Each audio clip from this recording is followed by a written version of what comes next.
Hello guys, meron kaming bagong Haas gas range.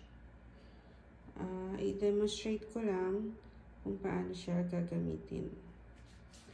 Unang-una, ito turn on itong switch. Yan. Yan ang electric switch. And then, ito yung mga stove niya. 1, 2, 3, 4, 5. Tapos, ito yung mga legends. Ito sa unahan. Meron namang black yan. Ibig sabihin ito unahan. Then, ito yung sa likod. And then, ito naman sa gitna. Ito yung sa dulo. Ito sa unahan. Tapos, ito yung ilaw ng oven. Ito ang ignition. Ito yung switch para sa rotisserie. Ito yung ito-turn on para sa rotisserie. And then, ito naman yung timer ng kung magbe-bake or sa oven. And then, ito yung loob niya. Tapos, ito yung rotisserie. Ayan. Ayan ang loob. Ito naman yung stove, gas stove. For example, ito.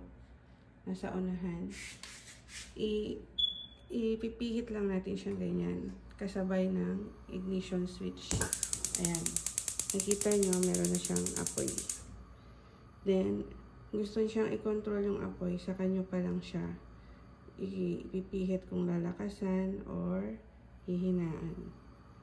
Malakas, mahina. Yun. Ganon din para sa mga ibang stove. Kailangan kasabay lagi itong ignition. Tapos kung aling stove yung gagamitin nyo, sabay. Ganon din sa oven. For example, ito, pang grill. I-open lang yan. I-pihit lang. Kasabay din ng ignition switch. Basta laging kasabay. And then, after na gagamitin, linisan lang syempre. And then, ito turn off na itong red switch. Ganun lang.